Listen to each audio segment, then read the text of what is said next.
The topic of today's discussion is deliberately provocative, and that is just asking the question whether South Africa should adopt a target. And the suggestion is 25%. Why 25%? Let's explore that as we go. On the procurement of innovation. Let me give some context to that just by running through a couple of things, and then I've got some discussion points that we could use to open this up. Now, South Africa is one of the highest investors, certainly in Africa, in R&D. It's an institutionally sophisticated system of innovation that we've got. There are a number of very well-established R&D outfits that we've got in the country, CSR being one of them, National Research Foundation, Human Sciences Research Council. There are many. Geosciences, there are many. And South Africa invests between 38 and 43 billion per year on R&D. And that's it's not quite as high as many other countries are spending as a percentage of their GDP. But of the 43 billion, just over half of that was actually contributed by government. So there's lots of R&D that is done by private sector. There are 66,000 researchers. The National System of Innovation framework, well recognized, very mature. There are sector strategies that exist. There is a strong intellectual property regime which exists. There is legislation supporting that, the IP, I think they call it the IP Act. It's a sophisticated and it is a well-run industry. Now let's just pause though on the 22 billion that government spends and just bear that figure in mind. These figures, by the way, are from a report that was issued last year on the 2023-24 results. Now, in 2019, the Department of Science and Innovation at the time, now Science, Technology and Innovation, developed a white paper. And in the white paper, they had a very clear policy intent to use public procurement as a vehicle to further innovation. And the context to that was that, as in South Africa's case, the funds are limited. And so instead of trying to throw more money at this problem, the question is, can't we rather use the public procurement purse as a vehicle to further innovation as opposed to just continuing providing funding to the likes of the CSRs and Human Sciences Research Council. That particular policy intent was carried forward into the decadal plan, which came out in 2022.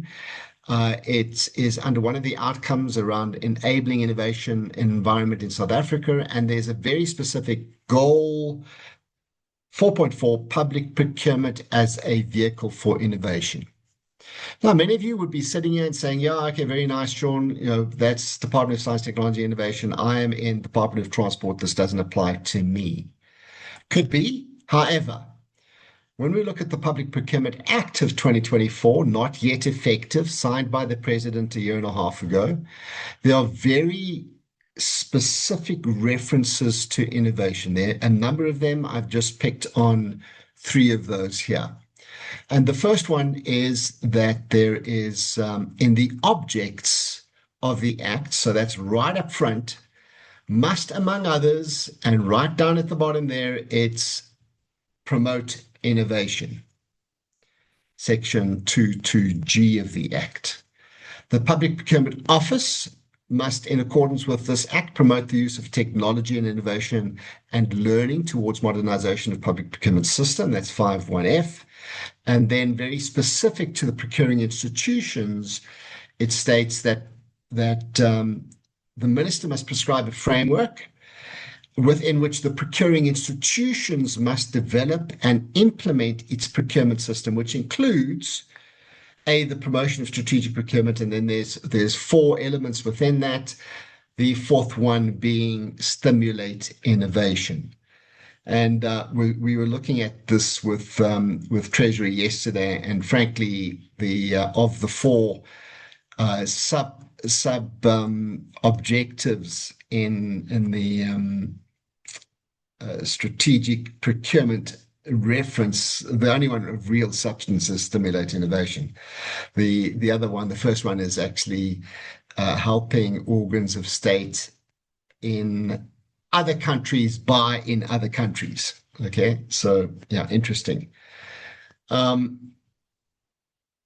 So there's references to innovation in the Public Procurement Act. And yes, some of you might be taking a bet to say this is not going to apply, but let's assume that the Public Procurement Act does survive the constitutional challenges, goes through, regulations are enacted, and we've got a date that we must then focus on. Well, procuring institutions have to promote strategic procurement, which will include to stimulate innovation. Now that's very interesting. So what does it mean, stimulate innovation? Does it mean that we give it a nice rub and we say, hey, here's a back rub for you, Mr. Innovation, let's become more innovative? Does it mean that the procurement officials must become more innovative? What is it? Well, it leads us to this other notion then called the procurement of innovation.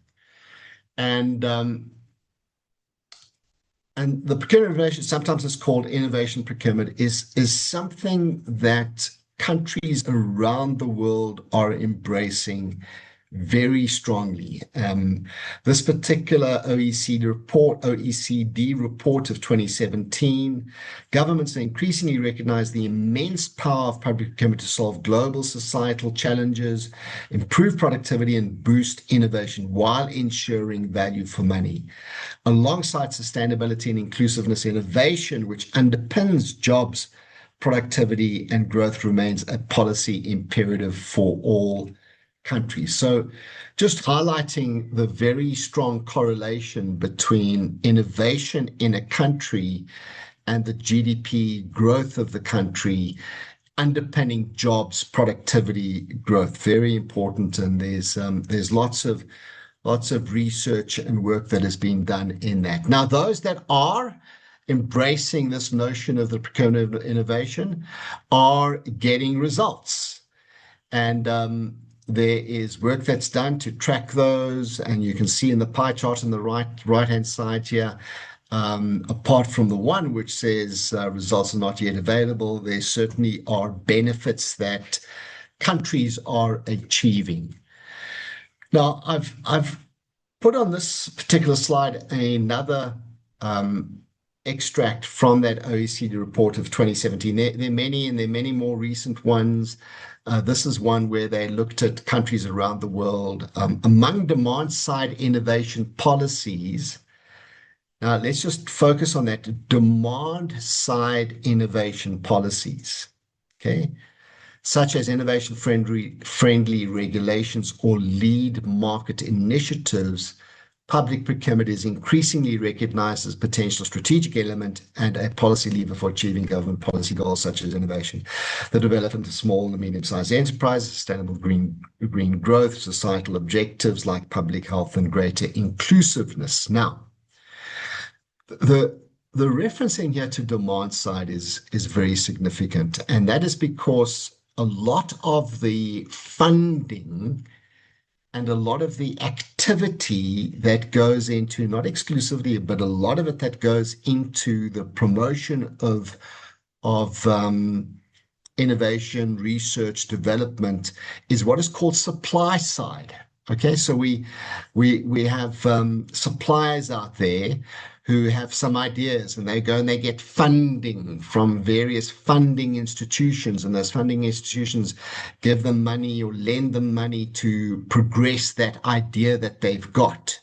That's supply side. Okay, there are researchers sitting in fantastic laboratories and institutions and facilities around the country that are thinking of and innovating all the time. Those are supply side. Demand side is we as a buyer want to buy innovation. We want to buy innovation. All right. And yes, Chris, what is innovation is a good question. Now, there's a very strong correlation between innovation and the percentage of public procurement that countries are focused on. In this particular graph, apologies if it's not that clear, but this particular graph basically looks at countries in Europe. This is a European innovation scoreboard that they have. They score the countries in Europe on this. There's a lot of focus on innovation in Europe, and one of the reasons for that is America is seen to be a lot more innovative, and so Europe is trying to catch up or leapfrog where the US has been in the innovation space. And and you can see there that the countries with some of the countries with some of the highest levels or scores, if you like, on innovation are spending the most of the highest proportion of their procurement spend on the procurement of innovation. So a fairly strong correlation. And when I say Europe, it's not just the European Union. So the highest scorer is actually Switzerland in this, and Denmark, Sweden, and Finland. The Scandinavian countries are certainly up there. You can see here that there's a measure: 16%, 18%. 12%, 10% of our procurement is on the procurement of innovation. And that's one of the results of some of the work that's being done in Europe to try and understand this thing. So countries are embedding the procurement of innovation in their innovation ecosystem through a number of different measures. And some of those include just getting clear on what the definitions are. What is the procurement of innovation? What is innovation? What is pre-commercial innovation? What is the procurement of R&D? And being very clear on what those definitions are. One of the measures. The other one is that they're looking at embedding procurement of innovation in many of the horizontal policies that exist in the country. An example of a horizontal policy, a policy that's used by multiple sectors, an example of that is procurement policy. Another one is R&D policy. Another one is technology. But what many are doing is saying, technology is so important. It's also not necessarily a sector. It can be a sector, but it can be horizontal. And so many of them are just saying, hey, we need to take a very, very big focus on our ICT policies and embedding innovation procurement of innovation in our ICT policies. Of course, sectoral policies, embedding in health sector policies and legislation, procurement of innovation. Now, in many policies, there are references to innovation, but there are not many policies that refer to the procurement of innovation. Very focused on having deliberate, trackable, accountable action plans. One of those, which is the topic of today, is actually putting a spending target down and say, right, we know how much we spend on public procurement. Shouldn't we put a target down to say, let's take a percentage of that procurement spend and spend that on the procurement of innovation? Once you've got targets, put monitoring systems in place, ensuring that there are incentives in place. Many in public procurement feel they're not incentivized. They're exactly the opposite. If they're going to procure innovation, they're going to put themselves in line for the high jump of finding, an AG is going to come along and say, hey, you're using a method here which is not legislated, and why are you doing that? And you've done something here, you've put in variance in your bid, and that isn't covered by National Treasury, and so you could get a finding.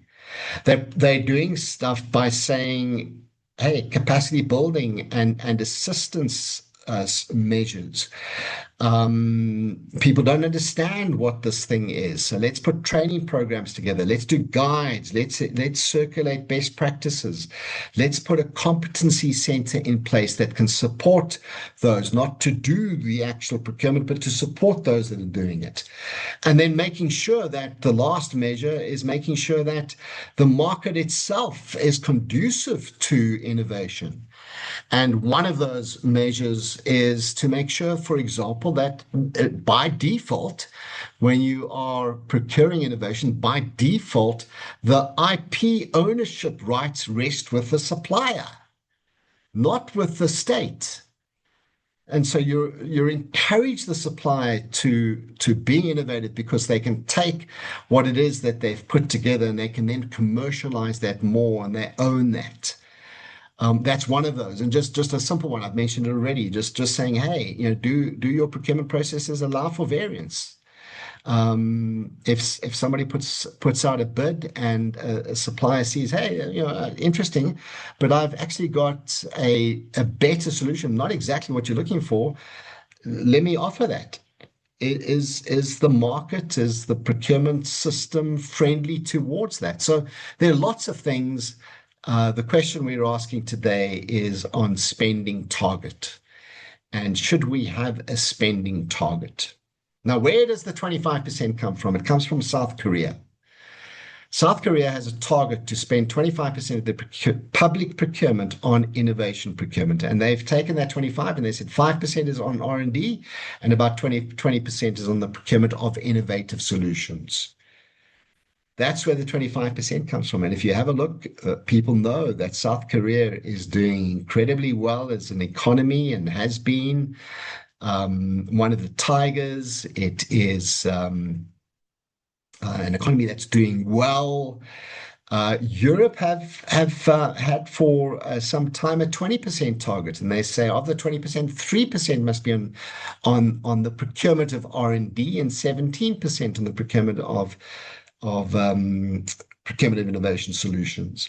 The US, they don't necessarily have a target for PPI, but they certainly have a target for procurement spend of R&D, and at a federal level, it's 7.5%. 7.5% of their federal procurement spend is buying R&D procurement, and don't sneeze at that. That's not easy, buying R&D procurement. So that's where the spending targets come from. I just went into South Korea and in fact, let me just, before I show that slide, just put it to you and try and make this a little bit more practical.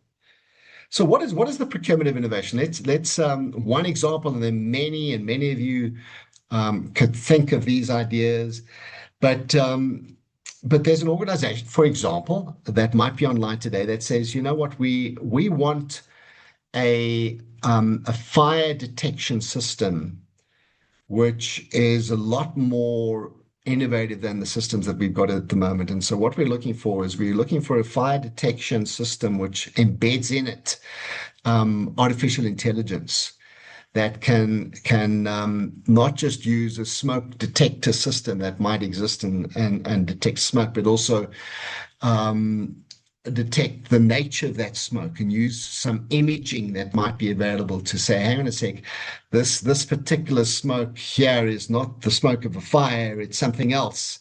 And so that sophistication becomes a lot better at preventing, or maybe, hey, here is a a fire, and this is a very serious one. This is a lithium battery fire, and we can pick that up through our AI, and AI looks at the flames and the smoke and concludes that, hey, there's a lithium battery fire that's on the way here. We need to not just get the normal fire extinguishers, but we need to get some special equipment and service provider to come in and help us with this particular fire very quickly.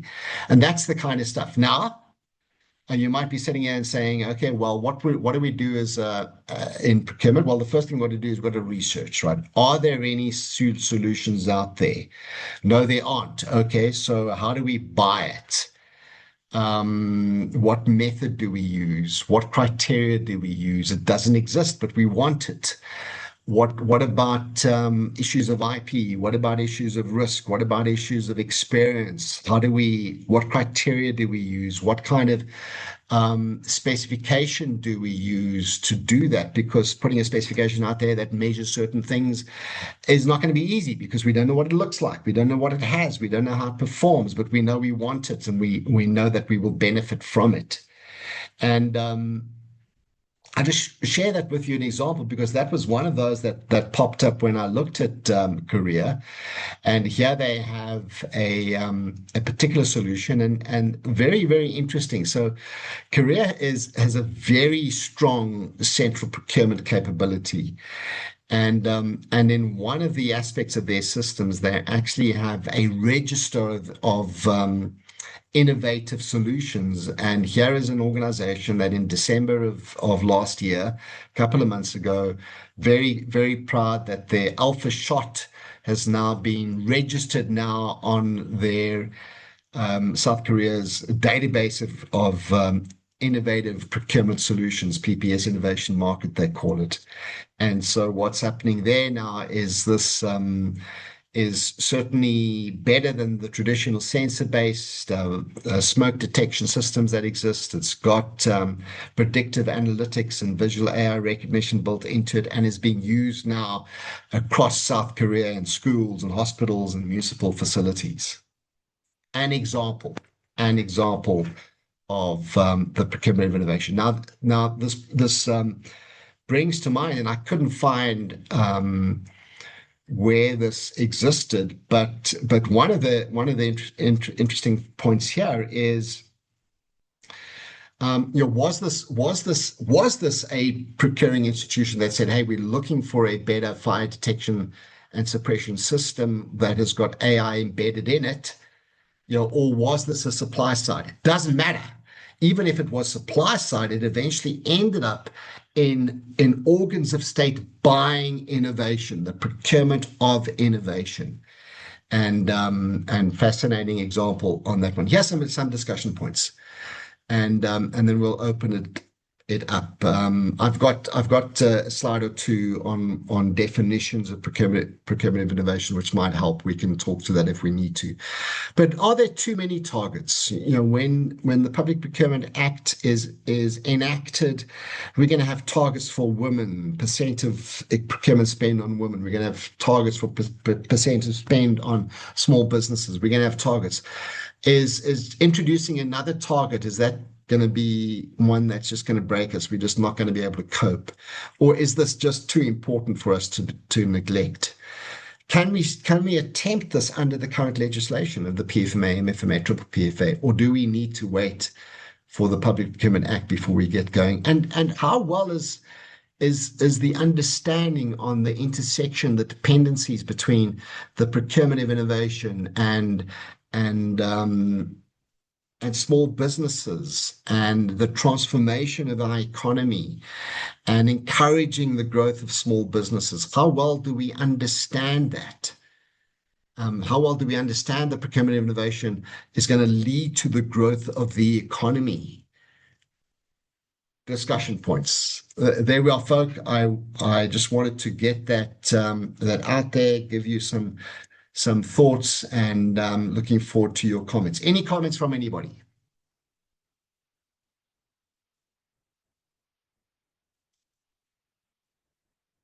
Welcome, Alabama, Amy, Carolyn, Carol, Chris. Any questions? Any questions? Chris, you asked the question last week, what is innovation?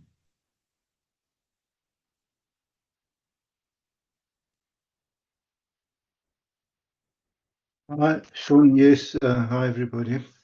Um, I think we all have our own understanding of innovation, and my pro problem, and hopefully it will be in the regulations, which we're waiting eagerly, that there'll actually be a definition of innovation, because the Act, if I recall correctly, mentions the word innovation about 7 times. But it doesn't anywhere define what the innovation is. Also, there's two things. One is innovation in the actual processes of procurement. So, in other words, using AI, for example, to sift out the 100 tenders that arrive on the procurement manager's desk, and procurement of innovation itself. Now, I recall at the one NRF seminar, there was, or conference, there was a very interesting talk given by Angela. I forget Angela's surname now, just for the minute.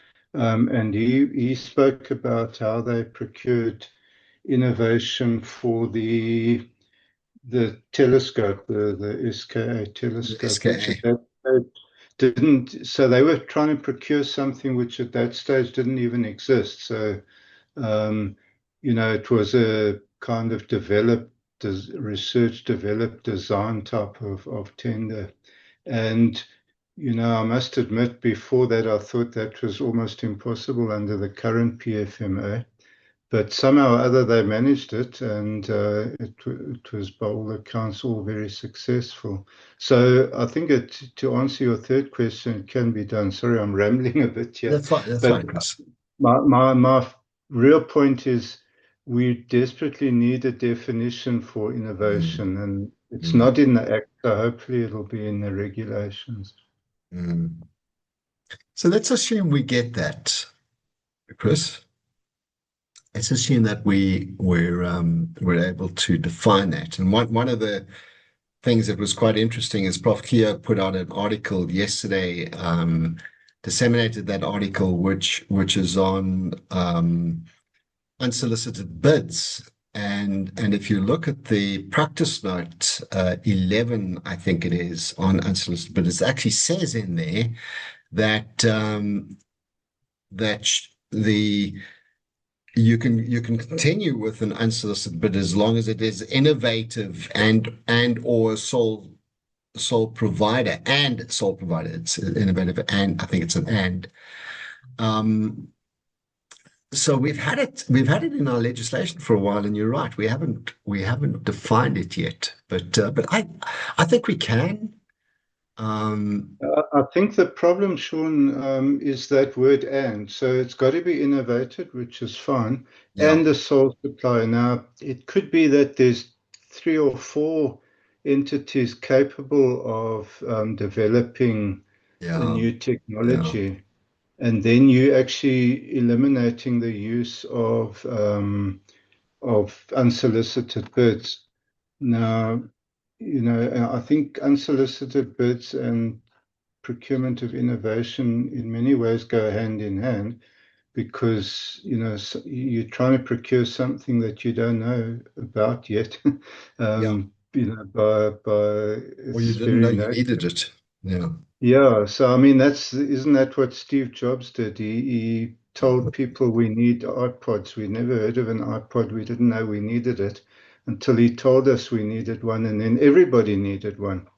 So, but Apple's not the only people that can produce miniature music systems. So, Yeah, yeah. it's, we're going to struggle to use unsolicited bids to procure innovation, I think.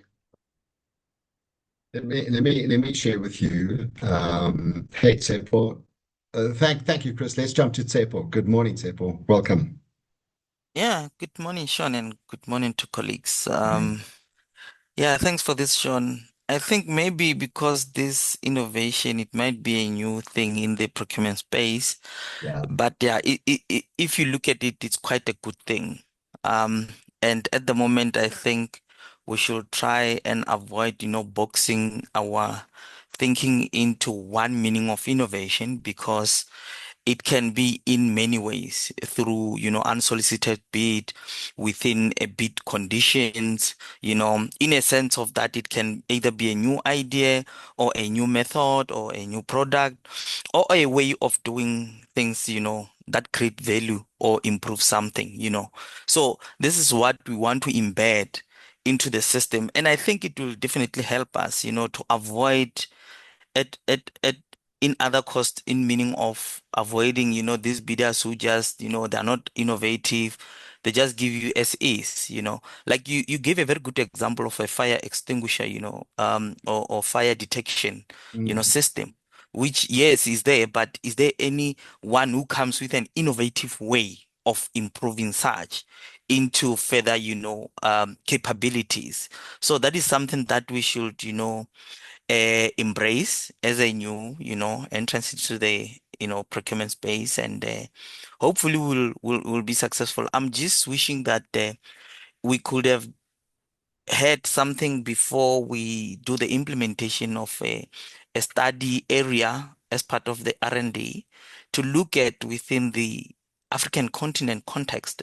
As much as you have been presenting about the Europe and all of the other things, and just do that trial and see, how does it work? Have that, a test or trial. Yeah, that is just my thought, Sean. Thank you. Good one, Seppo.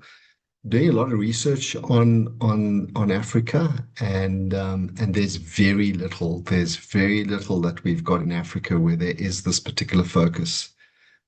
Some work in Ethiopia, a little bit in Ghana, but in Kenya, and then what's the country in the west, on the Horn of Africa, where the soccer AFCON was played.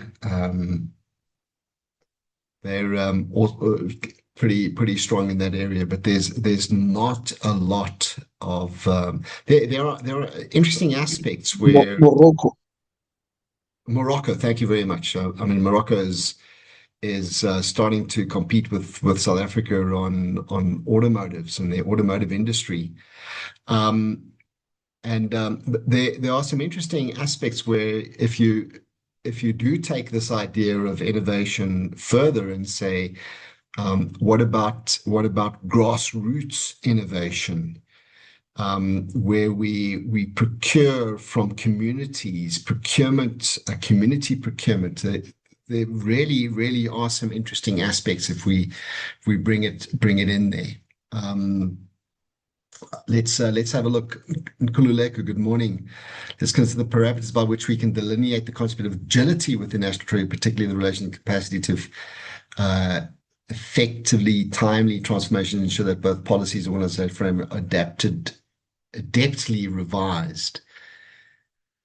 Nkululeko, you're too clever for me, man. Kulaleka, come online and tell us what you've just said there. Um, Yes, good morning. Good good morning, morning, good morning, Sean. good Good morning. morning, colleagues. Uh, I'm trying to think of a way how quickly can National Treasury implement this. Remember, we have laws which come from National Treasury. We have Yeah. laws internally, policies.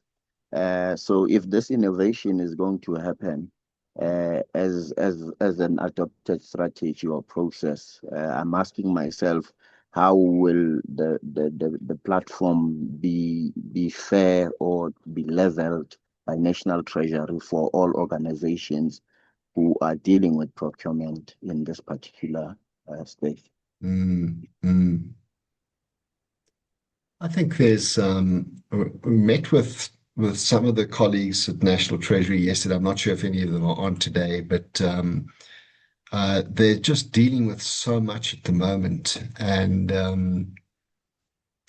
I think it's going to be an interesting one to watch as we move forward with this. So that I get your question. It's going to be an important one.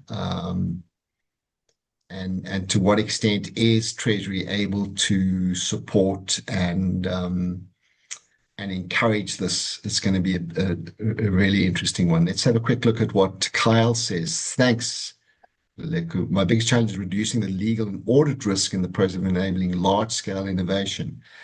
How can I create an environment where I can communicate openly with the market without creating a restrictive condition downstream? Two, how do I go about creating criteria for determining pilots of success in innovative proposal?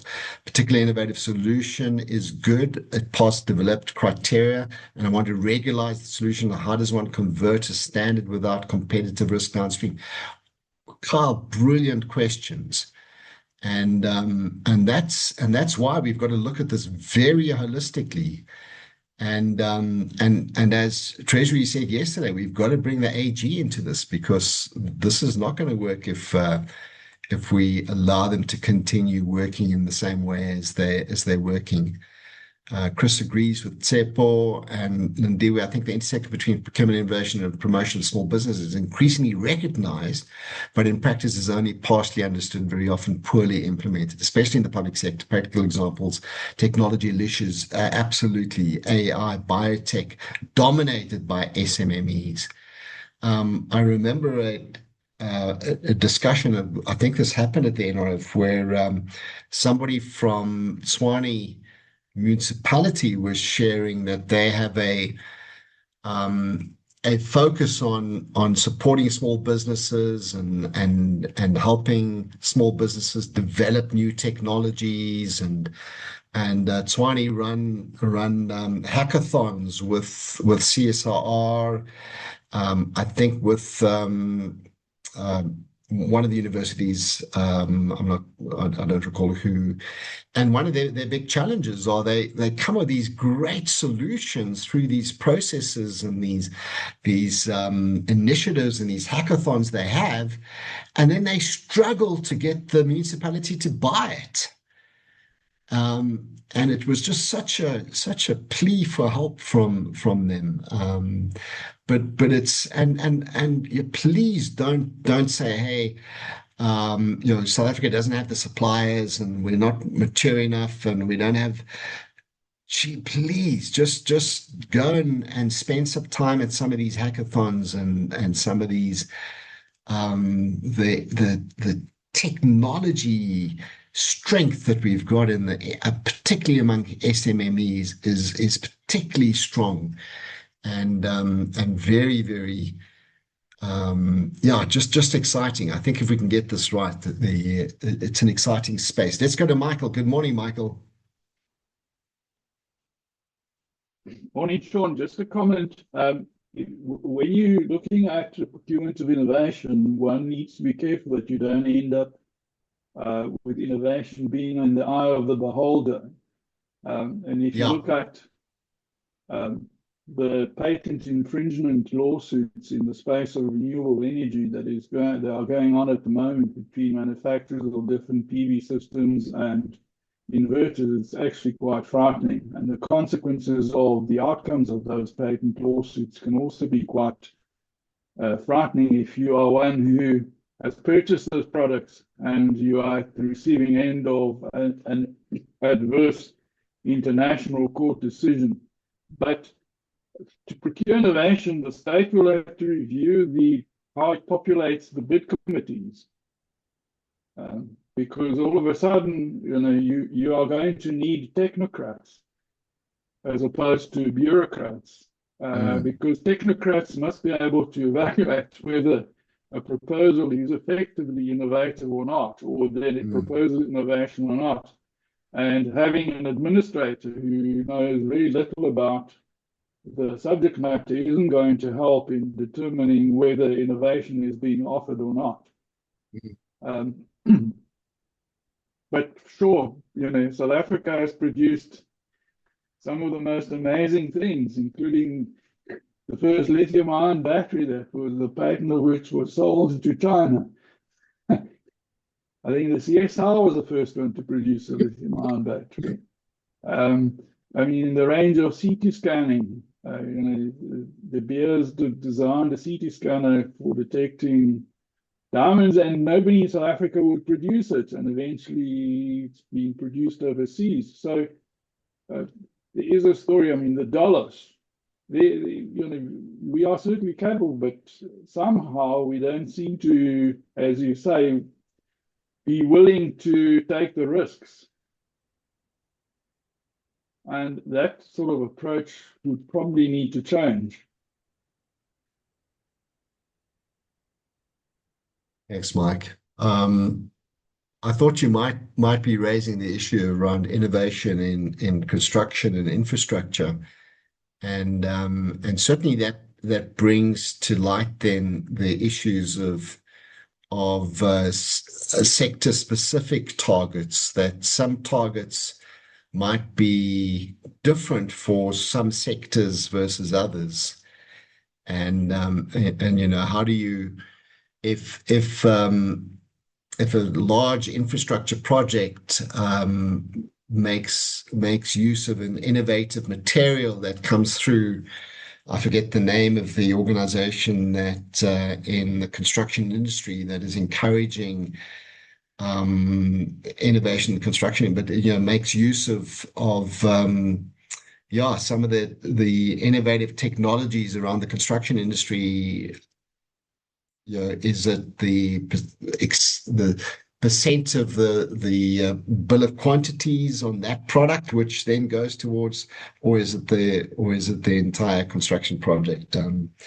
Interesting things. Can I just make a comment? Innovation isn't only about building a nuclear fusion reactor.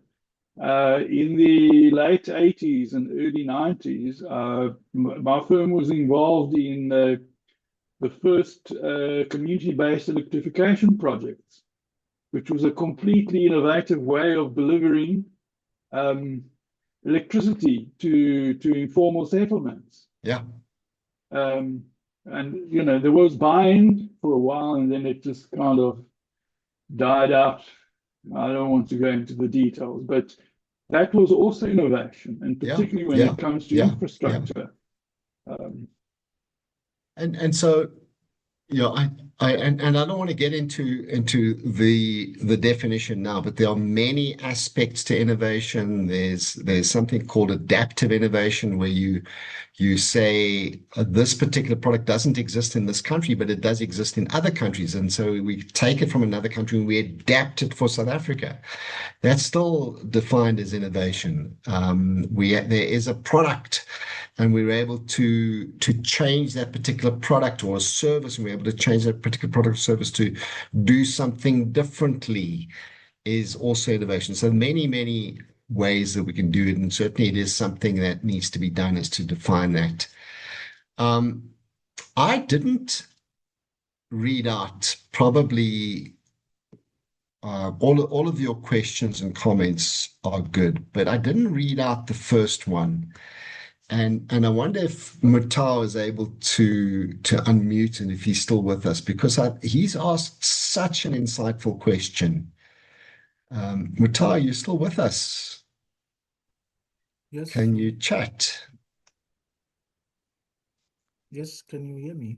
Yeah, we can hear you. Nice and loud. So you asked the question, do we know what informs the targets in other countries? What do you think the answer to that question is? Yeah, look, Sean, as you know, we procure different things across sectors, especially in the public sector.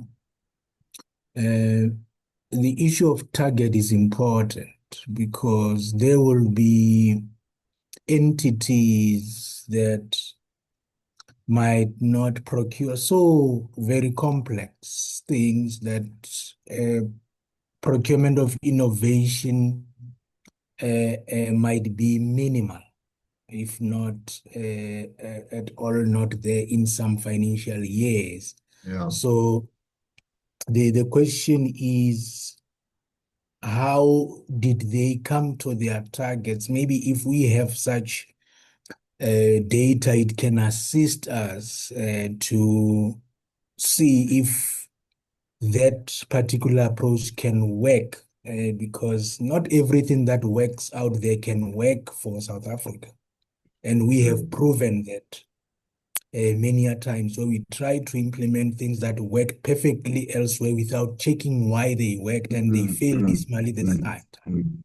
So that is why I was asking what That's a great informs question.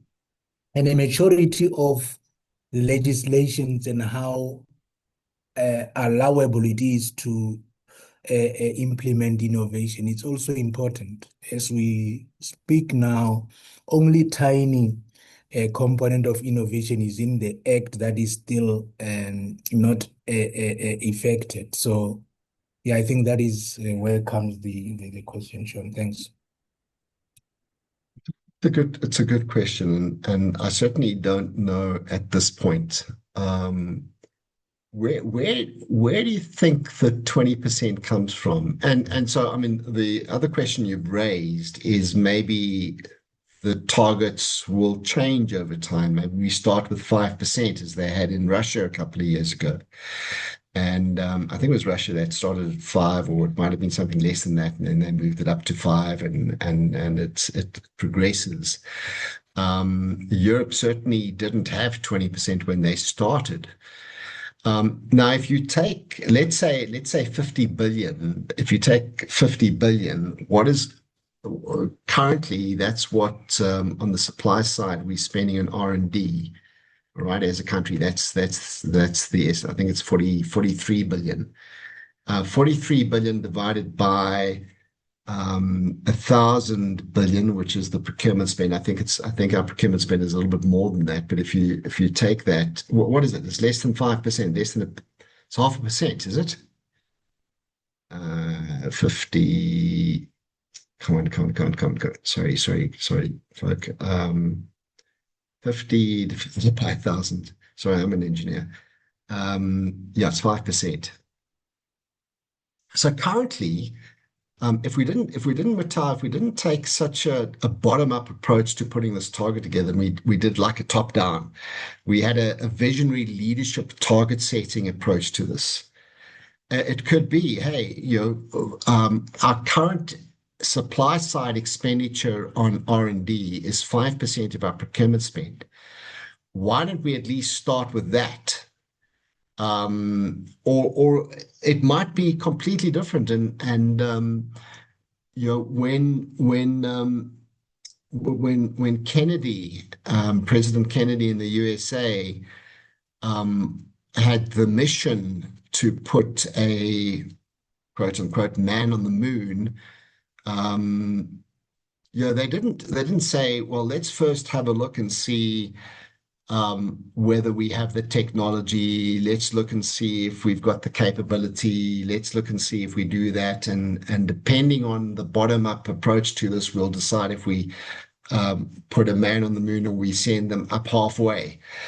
No, these are visionary things. I would expect Korea had somebody to say, if we're going to leapfrog the USA and we're going to have a leadership position against China and others around the world, we can't wallow in a bottom-up view of this and slowly catch up with this, and we'll do 5%. And no, this is leapfrog. This is leadership stuff saying we've got to jump. We've got to, as quickly as possible, we've got to change this economy. Let's put it out there. Let's beat Europe. Let's do it quickly now. That's the other approach to doing it, as opposed to, hey, let's look at this slowly. By the way, I think I've mentioned this before, but I'll say it again. That man on the moon mission was not done in a bottom-up manner. Let's give money and funding to the R&D institutions, the CSRs of the world, and allow them to put the stuff together. No, that was, we're going to buy it from you, private sector. Let's put out these procurement of innovation tenders and contracts. And when you have built the engine that we need that is going to sustain, put somebody on the moon, we'll buy it from you. And this is, it was not a bottom up, it was a pure procurement of innovation approach that not only, but largely that was used. Any other thoughts? Kyle, you got some great comments there, Kyle. All the colleagues in the room. There was a slight difference to that approach, Sean. We actually had Jim, who was technical director that enabled that missions in the office not too long ago. He is very, very fond of South Africa. So he comes and visits us from time to time. But the key was they knew, number one, that they had the ability to close the gap. They had the skills. But after they had set that goal, a very, very futuristic goal, not even sure if they were going to get there. But that was the one kind of difference. Repeat the goal, Kyle. Just repeat it, just to be sure we're on the same page. So besides the ability to say, through Kennedy, we are going to the moon, and that is the race, they knew that they had the ability through their skills to actually get there. And an enabling environment of the entire ecosystem. Another interesting note that he left us was the fact that when they did want to go and procure from private sector, they matched their contribution in terms of their own skills capability at NASA internally. So while they knew that to get there, they were going to use partners, private sector partners, they knew they had to match the skills internally. So, and that's their procurement kind of trick that the US has gotten right. So it's a very interesting space. It's very, very, very difficult to get this thing done at scale. I see some other colleagues in the room, but I think it's go time. We at the precipice, even outside of a lack of a clear definition coming out of National Treasury. We have enough bits and pieces around and some level of flexibility that allows us to still do this without having to wait for the actual regulation to eventually come whenever it does. So I'm excited. We just have a couple of kind of audit risks we have to try and navigate around, some legal risks we have to try and navigate around.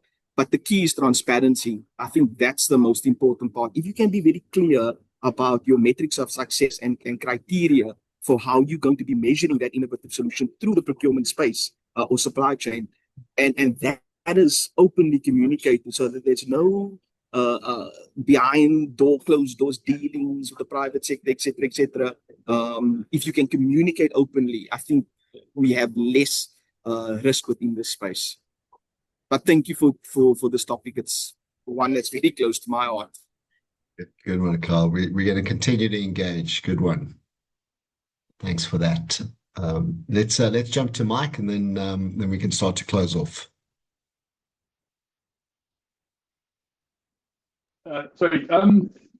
Sean, if I may make a suggestion, a few years back, well, probably about 15 to 20 years back, the GIZ seconded to the Eastern Cape a person, I think by the name of Dr. Reichert, and we looked at innovation in Europe. And in fact, the region in Europe that had the highest innovation index, which was even higher than California, was Baden-Württemberg in Germany. And the way they managed that is they actually embarked on what they referred to as cooperative education. In other words, they provided the feedstock to companies by striking agreements so that a student would study for, say, 6 months, and then work for 6 months, then study for 6 months, and work for 6 months, and so on. And it went from a technical qualification, call it a BTech, or a diploma, all the way up to a PhD. What that did, it provided the feedstocks that the companies required to foster and promote innovation within themselves. And also, the retention rate of these persons was something like over 90%, and the 10% that they couldn't match to the initial crop of students that started was because they couldn't trace the persons. But I mean, that was a solution that was proposed to technical colleges, technicons, and universities in South Africa, but there was no appetite for it. So when you talk about innovation and providing feedstock, the institutions of higher education also need to change their tack on how they approach the students they produce. And it's very well saying, we need independent thinkers. That's great. But if the country needs 1,000 plumbers, it's no point in giving them 1,000 philosophy doctors, because the philosophers aren't going to fix the plumbing. The plumbers are going to fix the plumbing. And I think that institutions of higher education need to do a bit of soul searching.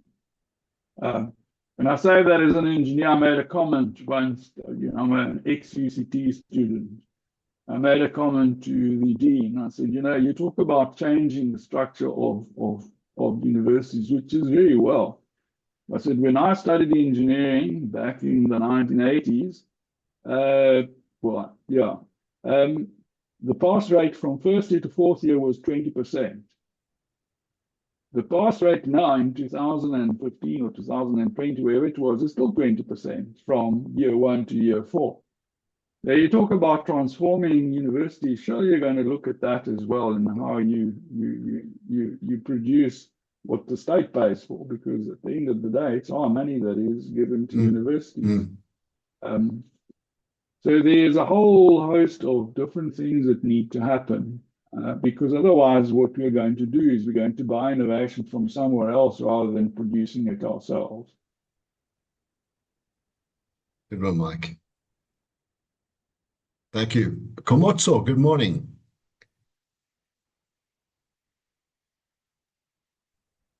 Good morning, Sean. Good morning, Good morning. colleagues. Sean, just a quick one.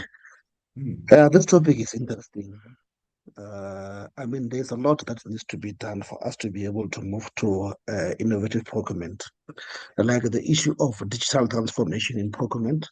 I think we did speak about this last year, the issue of e-procurement, having an e-procurement system, which I think City of Cape Town is now using it, if I'm not mistaken. We also spoke about the issue of, first and foremost, this will be dealing with the reduction of corruption, the increase of transparency, and it will also improve our efficiency. And then the second issue, Sean, is the issue of sustainability and the green procurement.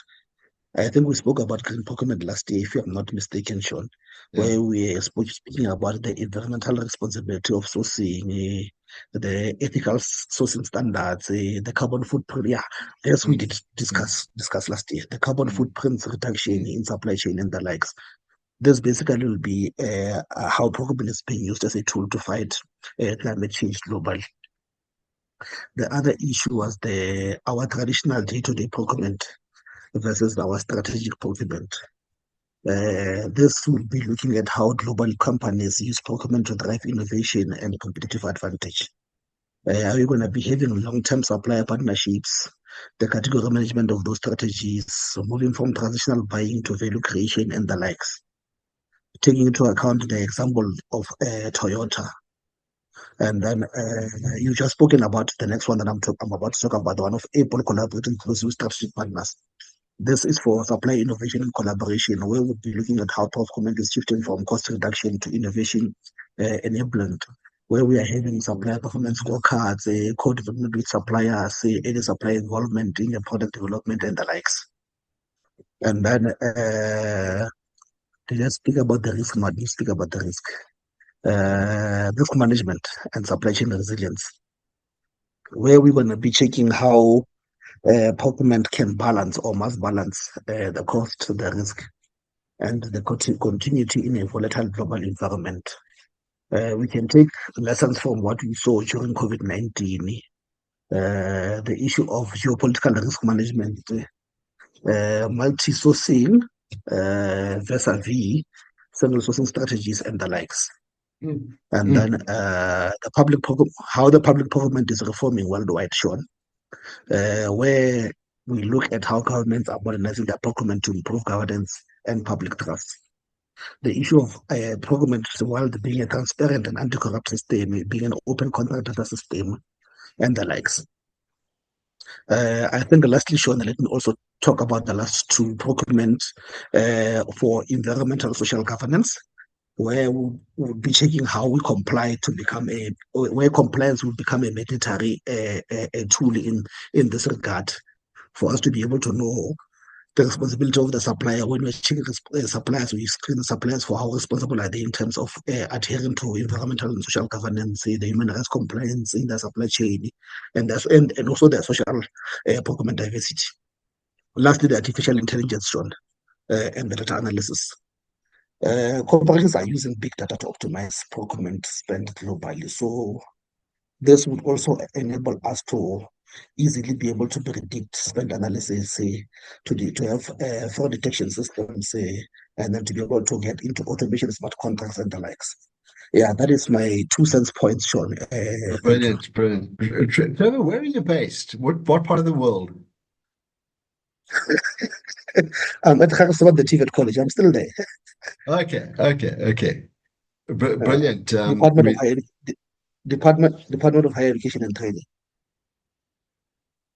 Fantastic. We need to have you. You were reading off a whole range of things there. It's fascinating, and we need to talk to you some more, man. Thank you for that. Very good. Pleasure, Sean.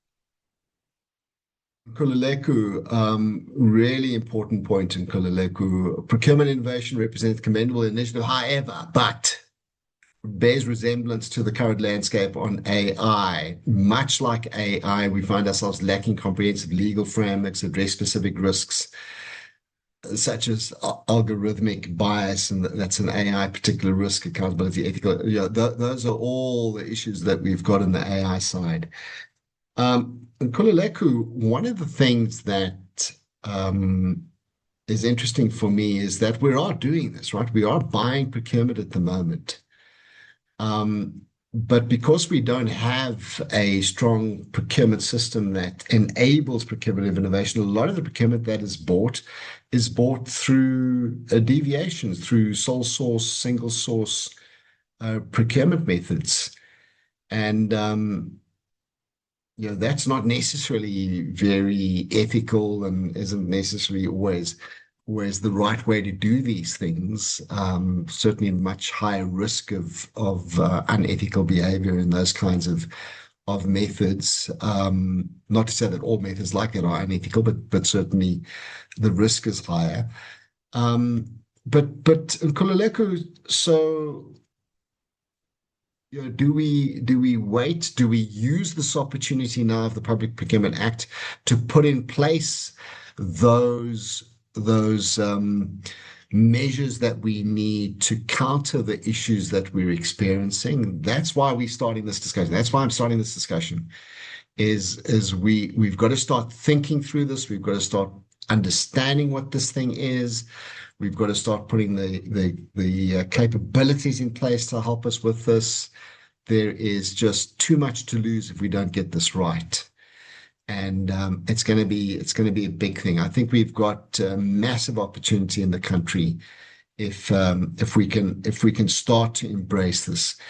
Just there, just take 10%, a target of 10% of our 1 trillion rand of public procurement spend. 10% will double the amount of potential innovation activity that's going on in the country. Massive change that we could have if we can do that. Not double, triple, because we'll take the 50 and 10%. Yeah, that's 10% double. Can certainly do that. Kyle is just his last comment. And I think he's talking there specifically now from Cape Town, seriously lacking a few SMEs and innovation management system space, and he's given the specific SANS standard there. Would be lovely if we could get a few more official voices in that space. Please reach out to him, and he's given his email address there. Thanks, everybody. Today is to get the discussion going, raise some questions. Hopefully it has sparked some interest amongst a couple of you to start looking at this fascinating target, critical topic rather, and one that's coming. It's coming. Procuring institutions must stimulate innovation. How do we do that? We buy it. We buy it. Looking forward to next week. Have a great week, everybody. Oh, yes, I'll just end off. Here's two definitions. There are many others. Here are two definitions from the world. One is the World Bank definition on the public procurement of innovation, use of public procurement to acquire innovative solutions, product, service, or approaches that may not yet be available in the market, or that require adaptation or development in order to achieve better development outcomes. OECD stimulates innovation by acting as a demand-side policy instrument where public buyers purchase goods, services, or systems that do not yet exist or require significant innovation to be developed in order to meet public needs. Thanks, everybody. Have a great week. We'll see you next week. Thank you, Sean. Bye-bye. Thank you. Thanks, everybody. Thanks, Sean. Sean, cheers, colleagues. Thank you, Sean. Bye, colleagues. Thank you, Sean. Bye, everyone. And Thank you. Bye, Bye. everyone. Thank you. Bye.